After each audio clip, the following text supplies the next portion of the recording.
قال الله تبارك وتعالى في كتابه المجيد وقوله الحق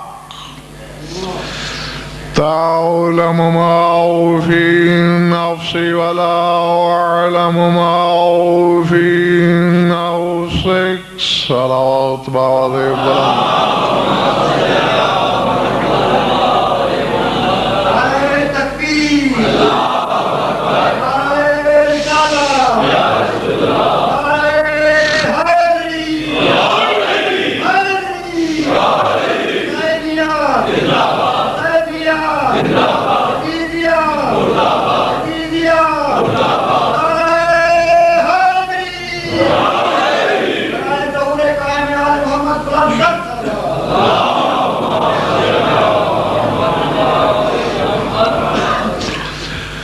توجہ ہے، بات شروع کی جائے۔ سورہ مائدہ سے ایک آیت پڑھی ہے میں نے، آپ حضرات نے اشتہارات میں دیکھا ہوگا کہ عزیزان نے ہر مجلس کا ایک نیا موضوع منتخب کیا ہے، اور وہ مجھ سے مشورہ کر لیتے تو میں اس میں کچھ تھوڑا رد و بدل کرتا، کیونکہ ہر موضوع عامت الناس کے ذہن تک رسائی نہیں رکھتا۔ بہرکیف اب انہوں نے جو کر لیا سو کر لیا، یہاں تک کہ تنویر نقوی کل لاہور میں مجھ سے ملے، انہوں نے مجھے بتایا کہ آج کا موضوع آپ کا عزت نفس ہے، لیکن یہاں آ کے پتہ چلا کہ وہ معرفت نفس ہے۔ تو بہرکیف میں تو عزت نفس پر بھی بولنے کے لیے تیار تھا، تو لیکن معرفت نفس، گھبراہٹ تو نہیں ہو رہی نا؟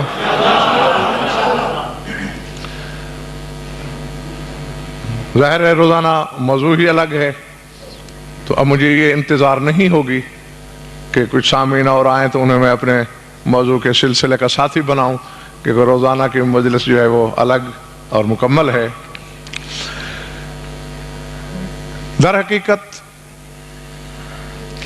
ایک حدیث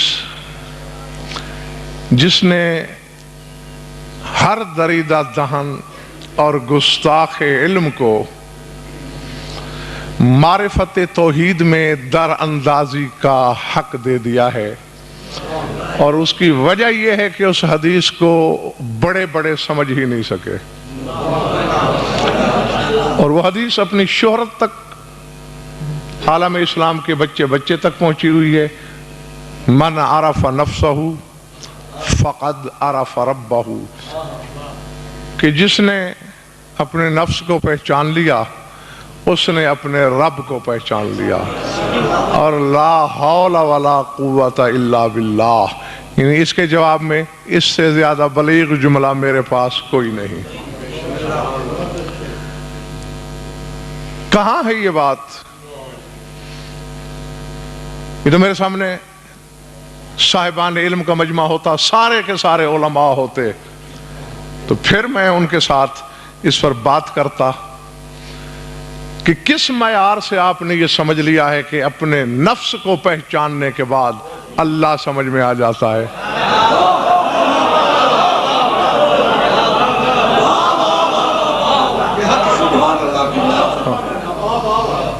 ہرگز نہیں۔ دیکھیے ابھی آپ استغفر اللہ بھی کریں گے، لا حول بھی پڑھیں گے، اور 3 حرف بھیج دیں گے اس تصور پر۔ اب مثال کے طور پر اب یہ نفس کی پہچان شروع ہوتی ہے۔ نفس حادث ہے، یعنی حادث اس چیز کو کہتے ہیں جو پہلے نہ ہو پھر ہو جائے۔ نفس حادث ہے۔ اب میں نے پہچان لیا ہے کہ نفس حادث ہے، تو کیا اللہ کو حادث مان لوں؟ بولو، یعنی یہی عقیدہ رکھوں کہ کچھ وقت تھا جب اللہ نہیں تھا پھر ہو گیا؟ نہیں ہو سکتا۔ میں نے نفس کو پہچانا، نفس مجھے قدیم نہیں لگا۔ اللہ صرف قدیم نہیں بلکہ قدیم بھی ذات ہے، تو پھر اس نے تو مجھے معرفت نہیں کرائی اللہ کی۔ چلے تو نہیں گئے ہو؟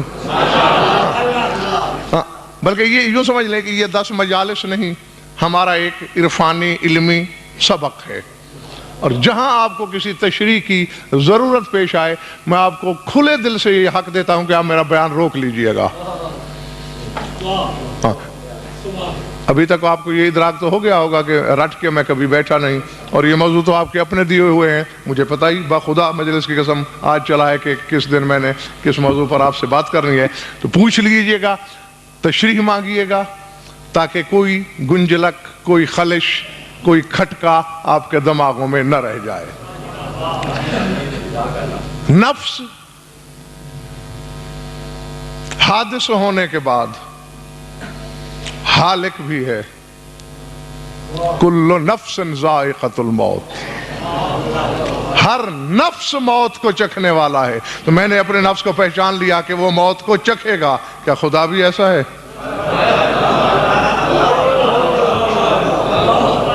اللہ، بسم اللہ، جیتے رہو۔ یعنی اگر یہی پیمانہ ہے کہ میں اپنے نفس کو پہچان لوں تو خدا کو پہچان لوں گا، تو میرا نفس حادث جبکہ اللہ حادث نہیں، میرا نفس حالک جبکہ اللہ موت دینے والا تو ہے، معاذ اللہ اس کی طرف موت کا تصور کرنا شرک صریح اور کفر عظیم ہے۔ تو پھر میرے نفس نے تو نہیں پہچانا۔ پھر میرے نفس کی شان یہ ہے کہ یہ دو چیزوں کے درمیان برزخ ہے، جسم اور روح کو ملاتا ہے۔ کیا اللہ بھی دو چیزوں کے درمیان رہتا ہے؟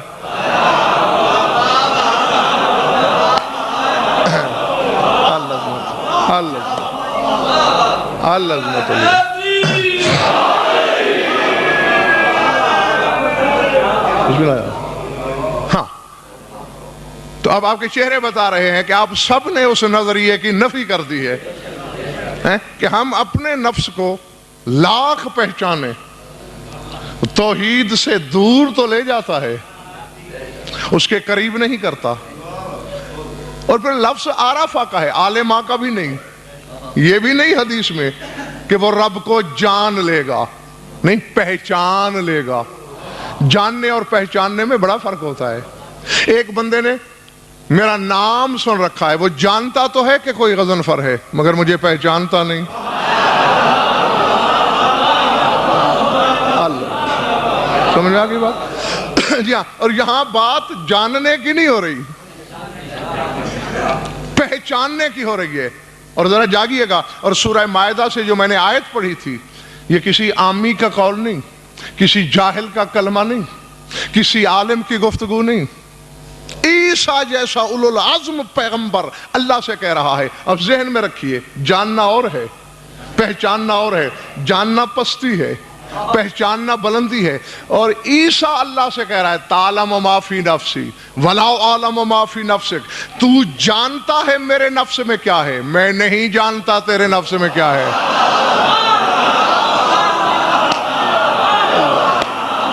اللہ اللہ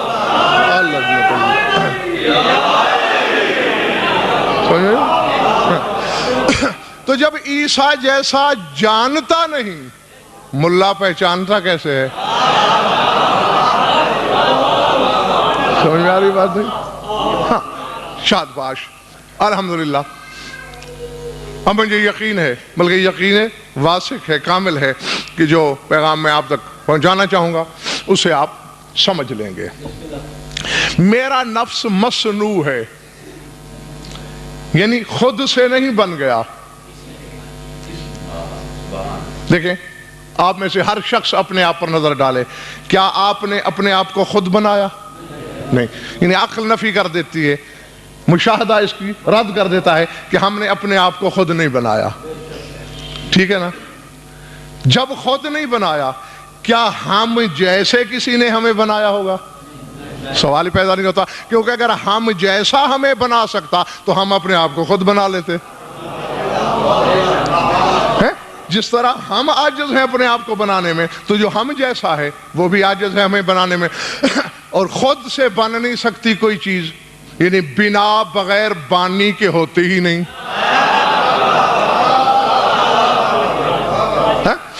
بالکل اسی طرح سلاطین عجم میں سے ایک بادشاہ تھا، دہریہ تھا، وہ اللہ کے وجود کو مانتا ہی نہیں تھا۔ اس کا وزیر وہ مسلم تھا، روزانہ وزیر اس سے بحثیں کرتا، ہار گیا جب وزیر تو اس نے چپ چپاتے معمار بلائے، ہزاروں کی تعداد میں مزدور طلب کیے، سینکڑوں مستری لگا دیے، اور بڑی تھوڑی مدت میں جنگل میں ایک عظیم الشان محل تعمیر کروا دیا۔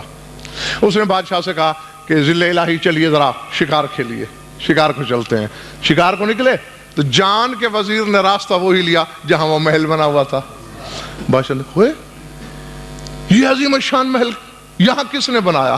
وزیر نے کہا جی کسی نے نہیں بنایا، رات تک نہیں تھا، خود ہو گیا۔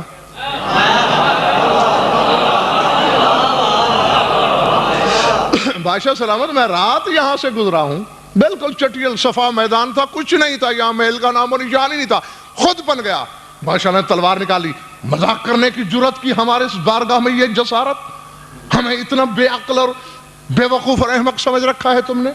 رات تک کچھ نہیں تھا، خود بخود کیسے بن گیا بغیر کسی معمار کی تعمیر کے؟ اس نے کہا بادشاہ بے وقوف تو ہے، جب ایک چھوٹا محل بغیر بانی کے نہیں بن سکتا، کائنات بغیر بنانے والے کے کیسے بن سکتا؟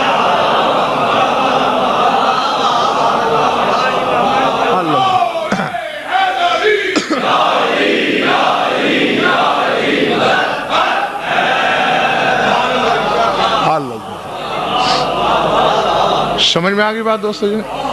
تو اس لیے میں نے عرض کیا کہ ہمارا نفس مصنوع ہے، تو کیا اللہ بھی ایسے ہے؟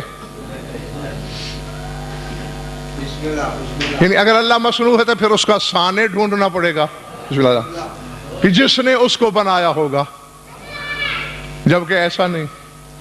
یعنی اب تک کی بات میں نتائج کیا ہے ہمارے سامنے؟ ہمارا نفس حادث، خدا ایسا نہیں۔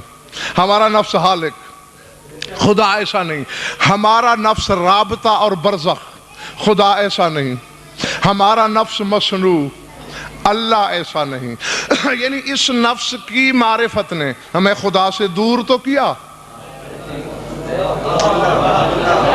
قریب نہیں کیا۔ یعنی ہاں اس قانون کے تحت تم پرکھ سکتے ہو کہ یعرف الاشیاء بازدادہا، ہر شے اپنی ضد سے پہچانی جاتی ہے۔ یعنی دن کی معرفت کرنی ہے تو اس کی ضد کو دیکھو، رات کو۔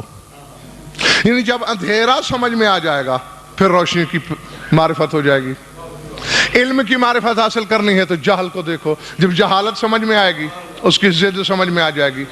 تو اس قانون کے تحت تو چلو پتہ چل سکتا ہے کہ یہ چیزیں یہ نقائص ہیں نفس میں، خالق کے نفس میں نہیں ہونے چاہیے۔ اور پھر نفس تو عارضہ ہے، لاحقہ ہے، جیسا کہ میں نے پہلے کہا تھا کہ یہ دو چیزوں کو ملاتا ہے، روح اور بدن کو۔ بالکل ایسے ہے، آپ ایک دیوار تعمیر کرتے ہیں ڈاکٹر صاحب، اور دیوار کی تعمیر کے لیے اینٹ سے اینٹ آپس میں جڑ نہیں سکتی، آپ رکھتے چلے جائیں، ایک بچہ اسے ہلکا سا دھکا دے تو وہ دیوار گر جائے گی۔ دیوار کی مضبوطی کے لیے آپ کو گارا، مسالہ یا سیمنٹ کی ضرورت ہے۔ تو دو اینٹوں کے درمیان جب آپ نے مسالہ لگا دیا ان کا رابطہ جڑ گیا۔ چونکہ بدن کثیف تھا، بدن خاک تھا، بدن فانی تھا، بدن نجاست تھی، روح لطیف، نور، باقی، یعنی بالکل ایک دوسرے کی ضد، یہ آپس میں جڑ ہی نہیں رہے تھے۔ اللہ نے انہیں جوڑنے کے لیے ذو جہتین شے بنائی، جو آدھی بدن جیسی تھی آدھی روح جیسی، اور اس کا نام نفس رکھا۔ اللہ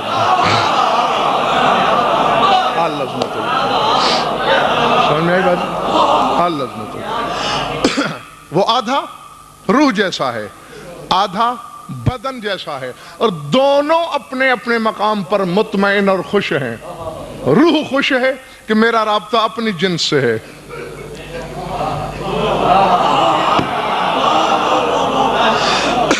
اور جسم مطمئن ہے کہ میرا واسطہ اپنی جنس سے ہے۔ در حقیقت وہ درمیان کی چیز ہے، نہ وہ سارا روح جیسا ہے نہ وہ سارا بدن جیسا ہے، اور موت یہی چکھتا ہے۔ فنا نفس بھی نہیں ہوتا، یعنی معدوم نہیں ہو جاتا، مٹ نہیں جاتا، لیکن موت وارد نفس پہ ہوتی ہے. بدن ہالک، بدن بالکل نابود ہو جاتا ہے، فنا ہو جاتا ہے، مٹ جاتا ہے. روح ہے ہی باقی، وہ کسی طور فنا ہو نہیں سکتی. 1 کروڑ موتیں اس پہ وارد ہو جائیں، روح نہیں مرتی.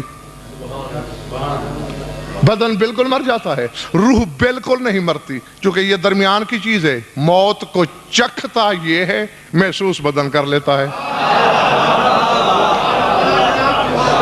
اور بالکل آپ دیکھ لیں کہ سورہ زمر میں اللہ نے موت کی تمثیل نیند کے ساتھ بیان فرمائی ہے.